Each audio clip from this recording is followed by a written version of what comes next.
Hát az első várandóságom az igazából egy meglepetés volt, és egy nagyon szép, nagyon jó kapcsolatba érkezett váratlanul egy baba, és elejétől fogva nagyon örömmel fogadtuk, örömmel, szeretettel fogadtuk. A családban volt azért ellenérzés, amit így voltak félig kimondott, és voltak teljesen kimondott ellenérzések. Egyebek között egy kicsit azt éreztem, hogy van olyan a családban, aki abba az irányba szeretne terelni engem, hogy az iskolára és a karrierre fókuszáljak, és hogy most ez a gyerek nem jókor jött, és hogy nem biztos, hogy akarják ők ezt. Túl korán nagyszülővé tettem őket, és nagyon öregítettem őket, de én ezt érzem.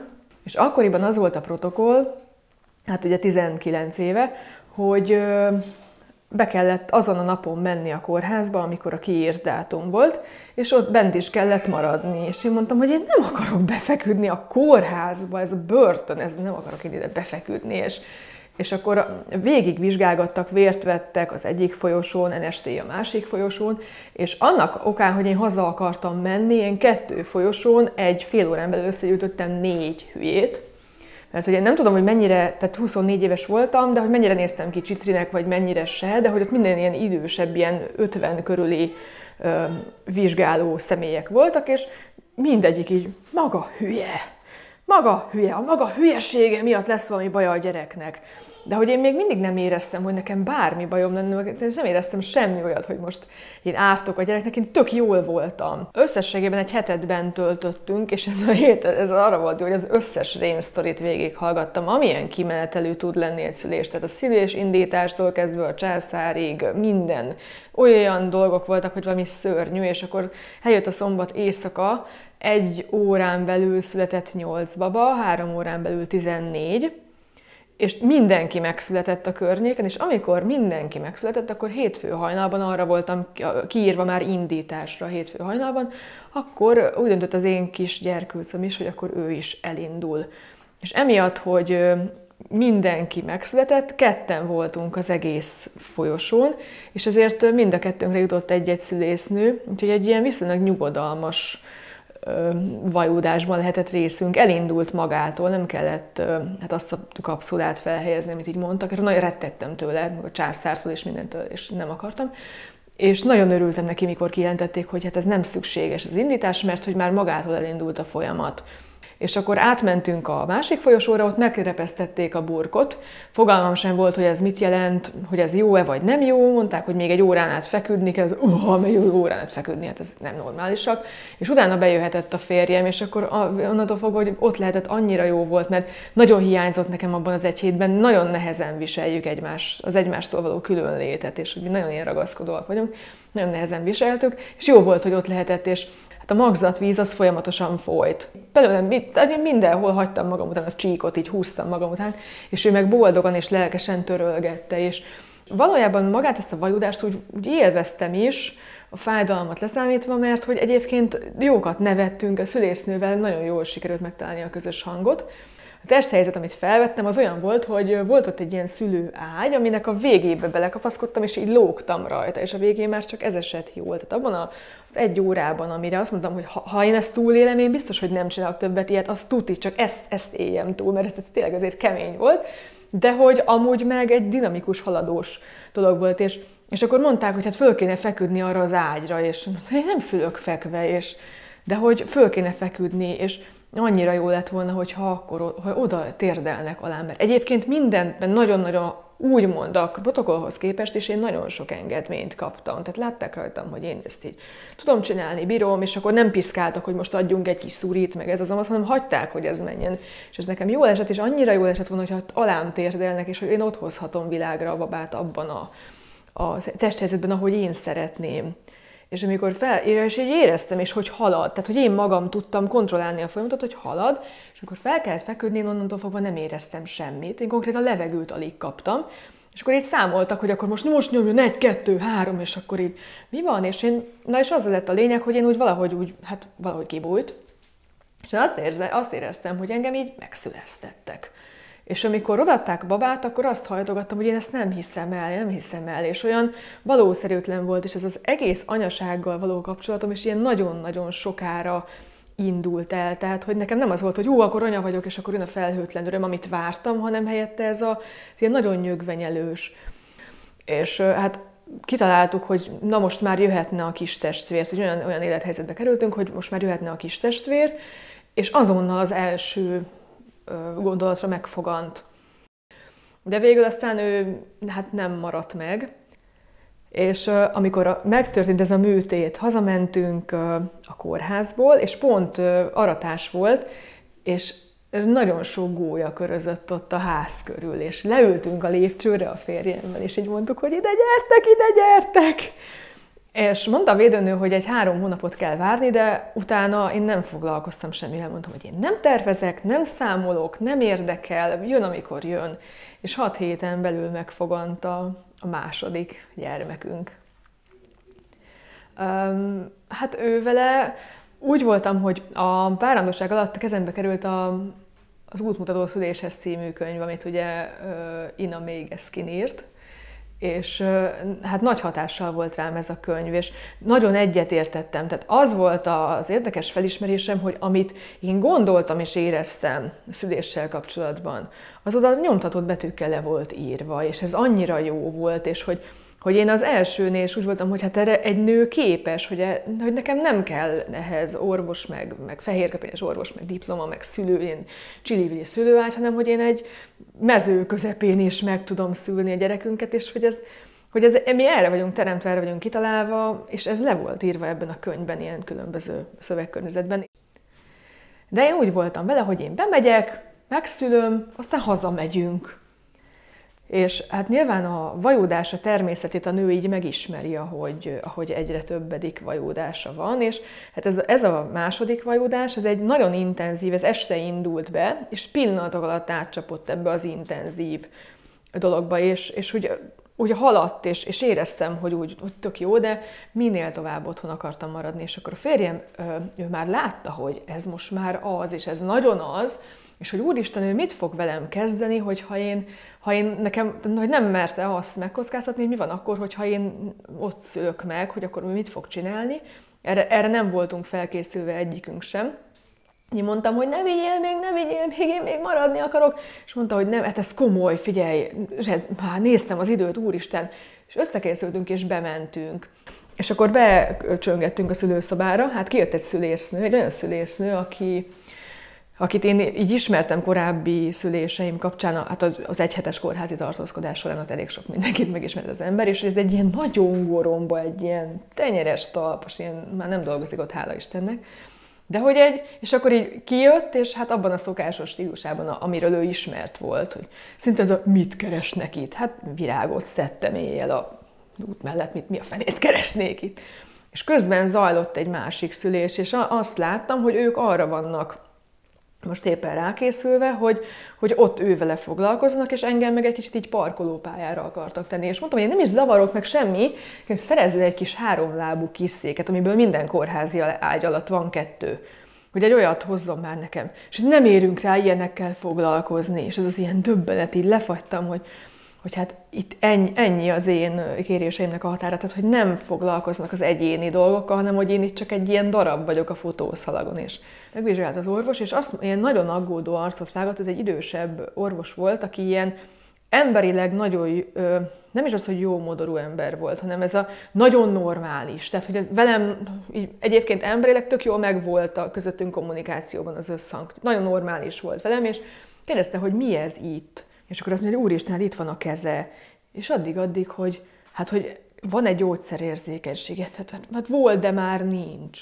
De miért kérdez ilyeneket? Hát a műtét. Hát milyen műtét?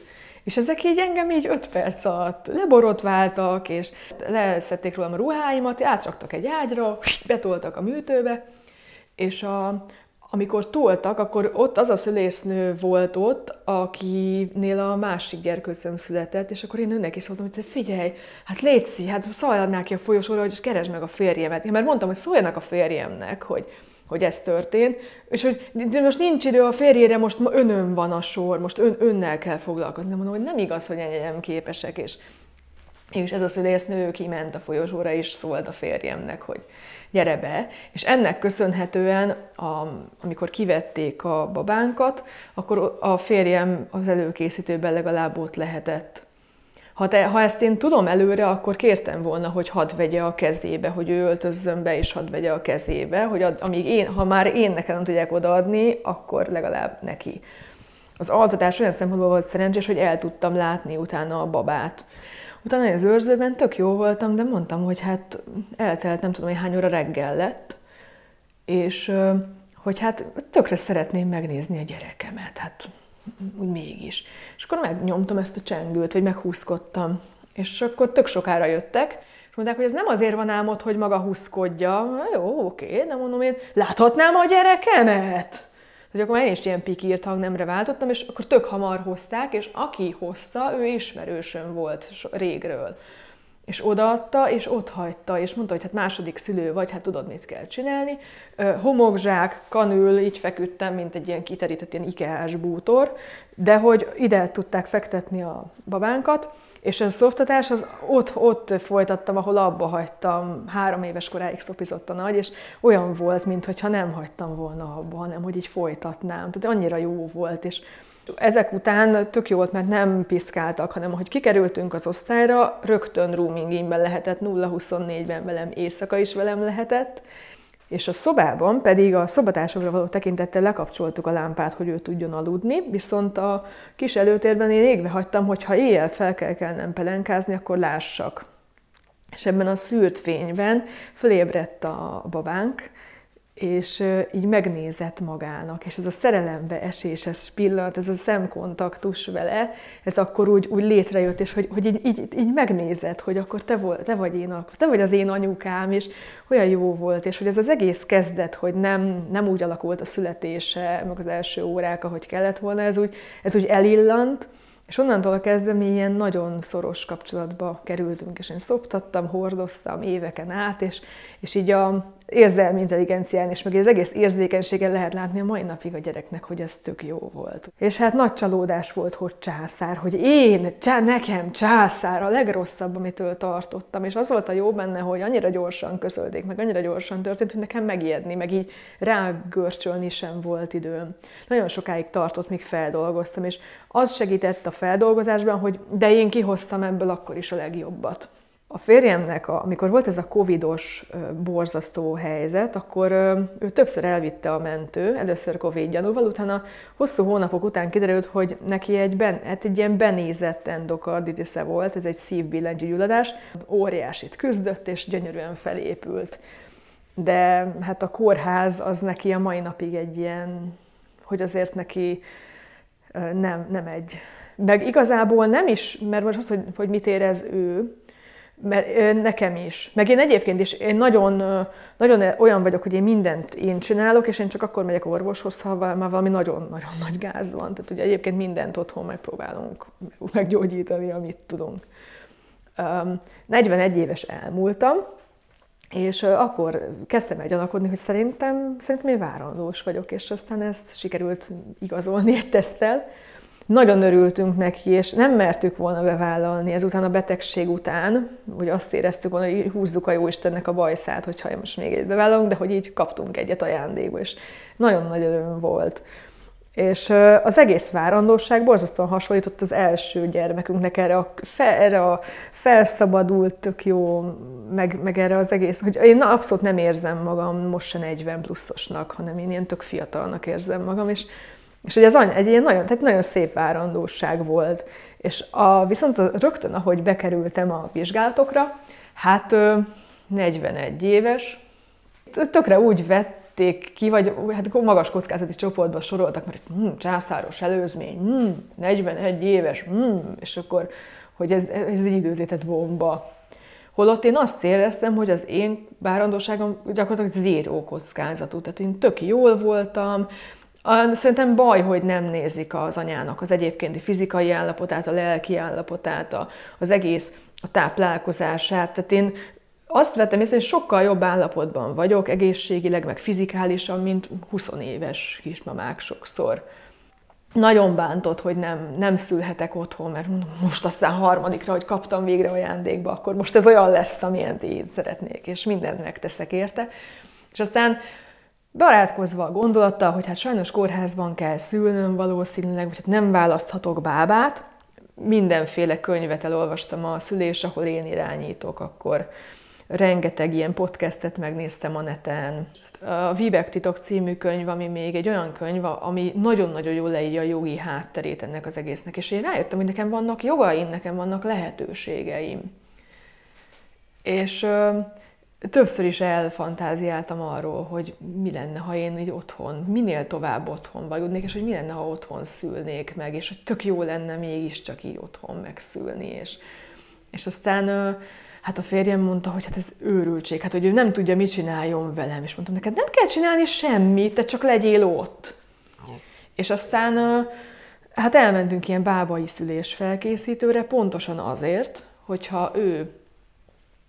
ő mit tudjon kezdeni. Tehát addigra én már meg voltam róla győződve, hogy én ezt tudom, az én testem erre van teremtve, és hogy én vajúdtam már kettőt, és én ismerem a saját testemnek a természetét, és tudom, hogy én ezt meg tudom csinálni egyedül is akár.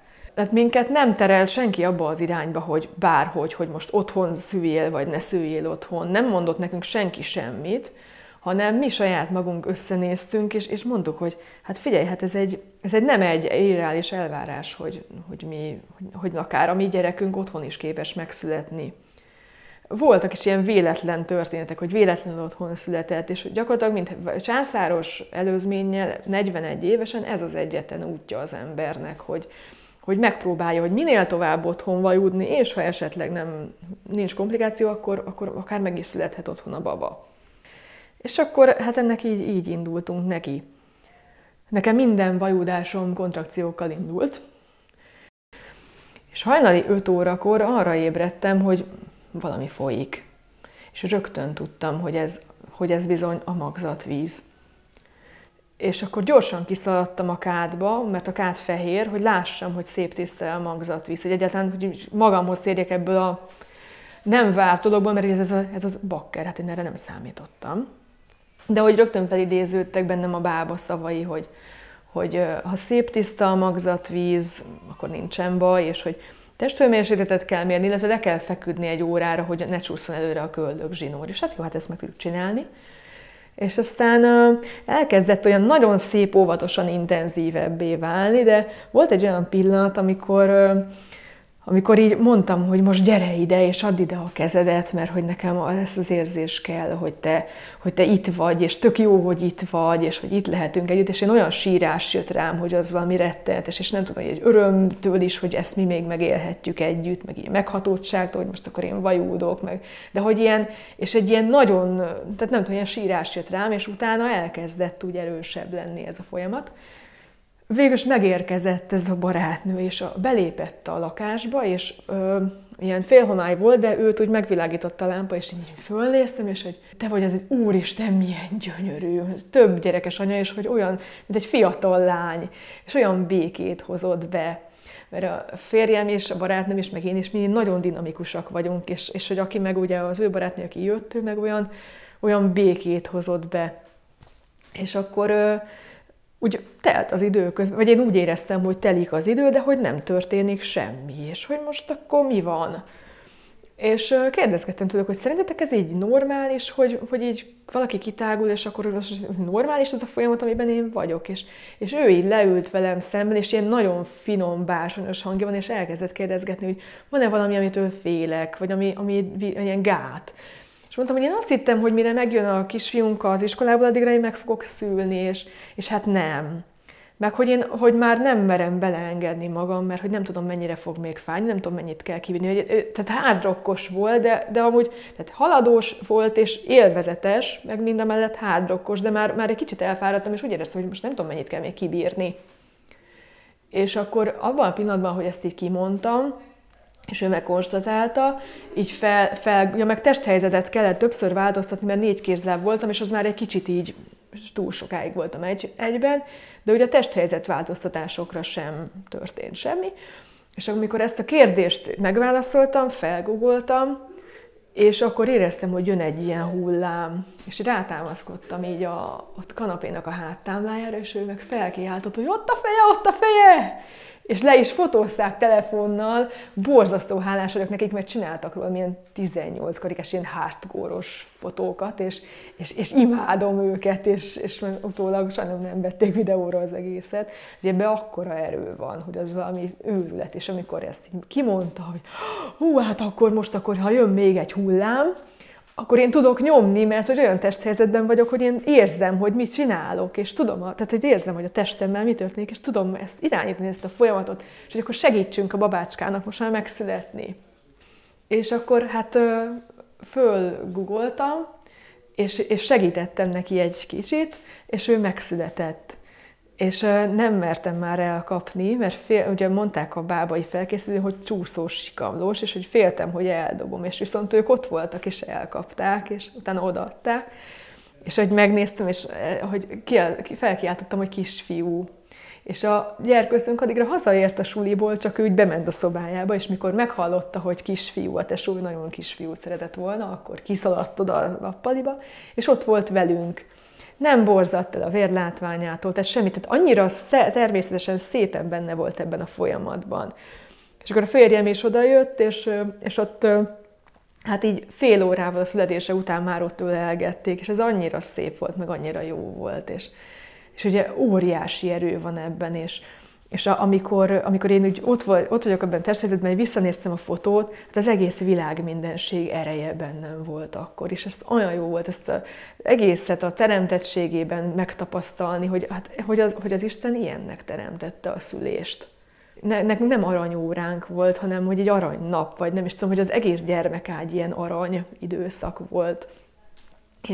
És olyan szép volt az, hogy kaptunk barátoktól, minden nap meg volt, hogy ki fog hozni kaját, vagy küld, családtagok is küldtek, de hogy jellemzően barátok látták ezt a gyermekágyi szolgáltatást, és hogy mindenki olyan szeretettel adta ezeket a dolgokat, és magát a gyermekágyat így megélni. Hát igazából én akkor fogtam fel, hogy ez valójában mi volt, hogy ez történt, és hogy az egészet így fantasztikus volt megélni, hogy ezt így tervezte a természet, és nem az, hogy a kórházi ágyról alig tudsz lemászni a vágott sebbel az oldaladba, hanem hogy ott vagy a saját lakásodban, a saját környezetedben, és a szerető családod vesz körül, és hát így érdemes születni erre a világra. És hát azt az visszajelzést kaptuk többektől, hogy nagyon hogy vagyunk, meg volt, aki kimerte mondani, hogy felelőtlenek vagyunk, de hogy mi tudjuk azt, hogy egyrészt az a tapasztalat, amit a kórházzal kapcsolatban tettünk, az is egy ilyen nekünk más, mint a legtöbb embernek, de hogy ez nagyon rosszul esik, hogyha valaki azt mondja, hogy bátrak vagytok, meg felelőtlenek vagytok, mert hogy mi nagyon-nagyon jól tudtuk, hogy mit csinálunk, és azt is tudtuk, hogy mik azok a jelek, amikre figyelni kell, ha bármi van, mentőt hívtunk volna, de most miért foglaljam én a mentőt mástól, aki sokkal jobban rászorul? Tehát, hogy én egy fadalanyos nő vagyok, én az a szilvafa vagyok, akin átmegy a fűnyíró, és következő évbe kihajt. Mi a fenének foglaljam én a mentőt attól, akinek tényleg szüksége van rá, és ezt a rendeletet is úgy, hát másik, amit nem értünk, hogy miért sorolnak minket ebbe a kockázati csoportba, miért nem lehet mindenkit egyénileg megvizsgálni, és tök jó lenne, hogyha ezt mondjuk akár rábíznák egy bábának a kompetenciára, hogy ő eldöntse, hogy bemerje vállalni velem a kockázatot. És nem ahhoz kell bátorság, hogy otthon megszüljél, hanem szerintem sokkal nagyobb bátorság kellett volna ahhoz, hogy bemerjek menni a farkasok közé a kórházba, és minden egyes beavatkozás előtt, hogy nem kérek burokrebesztést, nem kérek mészáj vizsgálatot, nem kérek antibiotikumot, nem kérek kanült. Tehát minden egyes lépésnél meg kellett volna harcolnom, és így meg nem volt félelem, nem volt harc, és lezajlott az egész a saját teremtettségében.